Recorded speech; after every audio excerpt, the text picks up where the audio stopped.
In this video, I'm going to show you my second day at Mouratoglou Tennis Academy, all in preparation for some futures tournaments in Antalya, Turkey. Vlogs 3 and 4 will be coming out on Wednesday and Friday, all in preparation for next Sunday, which will be my first tournament in Antalya. So let's jump straight into the video. Started off with breakfast, of course, had a little bit of fruit juice before heading straight to the gym to do a physical warm-up for my first session of the day. I had a pretty early session today, and I didn't really manage to get loads of sleep in the morning, but nevertheless, I was on court, ready to go at 8 o'clock.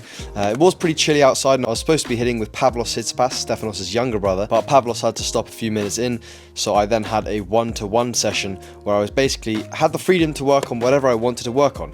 Now, being the second day here at Mouratoglou on the clay, I really wanted to work on my backhand. I really wanted to work on really finding a consistent height and depth, and just overall feeling comfortable on the surface. It's something that, you know, after 1-2 weeks you're going to be a lot more acclimatized to, but in the beginning it's harder than it seems. So just, you know, moving on the court, the sliding, the nuances, aiming, you know, with more height, shape and depth, because that's a more effective shot choice. Me and Chris, as you can see here, rapid fire feeding the balls to really get that, you know, movement, the footwork in the right position, and yeah, just accelerating with the racket was what I was specifically working on here, getting a little bit of a shorter one to finish. You know, me and Chris did this for about 45 minutes, really working on mainly my backhand side, because my forehand side is a bit more of a weapon already. Ashley was obviously there as well to give me some tips and talk to me in between the drills and stuff, and you know, we obviously had what we were working on, and Chris was, you know, doing the feeding and working on the session in collaboration with Ashley, so I think that was a good partnership there. I definitely felt that kind of throughout the session, not only was I, you know, enjoying it more and having fun, but I was also felt my game improving shot by shot. I was getting a bit choked up on my backhand side, so we did this drill where Chris was basically at the net. I was hitting some really slow backhands to him. This is basically just to work on essentially moving my feet in the correct way to feel comfortable on the ball and not necessarily worrying about how hard I'm hitting it. This next drill was where I was aiming basically just backhands cross to this target, and then he'd feed me one where I'd then eventually go forehand or inside in forehand line.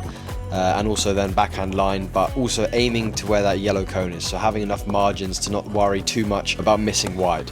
Now, after that session, that was an hour and a half, it was time to go into the gym, again with Vasek Kamnori, strength and conditioning coach. This was obviously straight after the tennis, so to start I was already warm, so we did some basic core work to activate and get the body ready for the workout.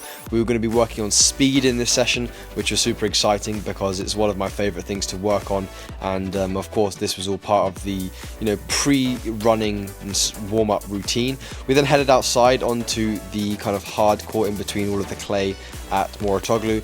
I was with Pavlos and Chirag, two other players at the academy, and we went through a long and arduous warm-up where we were basically working on all of the fast twitch muscle fibers that we wanted to work, and also getting our bodies basically prepared for the session to come. Vasek was doing all of the demos very, very well, and as you can see here, we were basically following kind of what he was doing. We also then incorporated some work on the hurdles, low hurdles, high hurdles, working on really being explosive with the feet, jumping from the ankle and having low contact time on the floor, basically working on that explosiveness. You can see there Vasek probably doing a little bit better than I am doing it, but I was you know, trying to just be bouncy. That's the word I'm thinking, just bouncy. We also did some work with the band, marching, simulating a running movement and a position.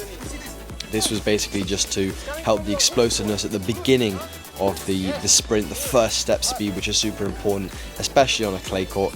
We then did some more dynamic work with the bands. This is actually quite hard to control how much resistance you're adding, and then some jumps with the high hurdles, working a bit more explosiveness and reactive explosiveness with the ball there as well. We then finished with a few proper sprints where we did 10 and 20 meters, and we measured it with these electronic timing gates. And needless to say, this was the most fun part of the session. After that, it was time to do a little bit of cool down on the bike.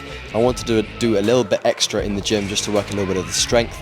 Me and Daz have been working on really building a you know, a good body for my clay court season, so I just finished with a few strengthening exercises for 15 to 20 minutes at the end of that session. Now we're jumping straight to the afternoon session. I had lunch at around 2 o'clock with Ashley and everyone. I had some pasta and some chicken. It was pretty simple, didn't manage to get any footage of it, but this was me in the gym warming up for my second session of the day in the afternoon. Now this time it was with Pavlos, We were basically just going to be doing a session working, again, mainly on the backhand, but doing some more open and closed points. You can see me here in the gym with Ashley just having a chat. So let's jump straight into the session here with Pavlos. We started up and down the middle, just trying to go for good height and depth over the net.